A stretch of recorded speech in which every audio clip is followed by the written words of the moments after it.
आता आपण बघूयात महत्त्वाच्या 25 बातम्या। जनमानसात प्रतिमा खराब असणाऱ्यांना पक्षात घ्यायचं नाही। पक्षातील पदाधिकारी नेत्यांकडून कोणतेही गैरवर्तन होता कामा नये। अजित पवारांच्या नेत्यांना सूचना। पक्षाच्या वाढीसाठी कामाला लागा। येणारा काळ राष्ट्रवादी काँग्रेसचा असला पाहिजे, लक्षात ठेवा। एका कार्यकर्त्यावर 25 घरांची जबाबदारी द्या। अजित पवारांच्या सूचना। मुख्यमंत्री देवेंद्र फडणवीस यांचं दावोसमध्ये स्वागत। मुख्यमंत्र्यांचा आजपासून 5 दिवसीय दावोस दौरा। छत्रपती संभाजीनगरमध्ये जनाक्रोश मोर्चा। संतोष देशमुख कुटुंबियांसह सोमनाथ सूर्यवंशींचे कुटुंबीय सहभागी।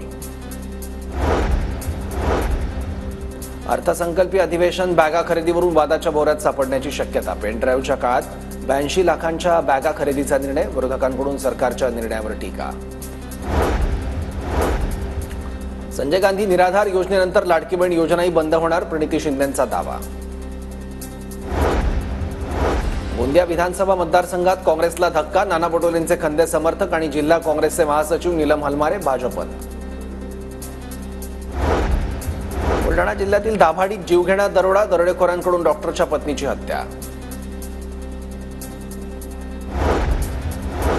7व्या वेतन आयोगामुळे राज्यावर 3.5 लाख कोटींचा बोजा। 10 वर्षात वेतन आणि निवृत्ती वेतनातील फरकामुळे राज्य सरकारवर जवळपास 3.5 लाख कोटींचा बोजा वाढला।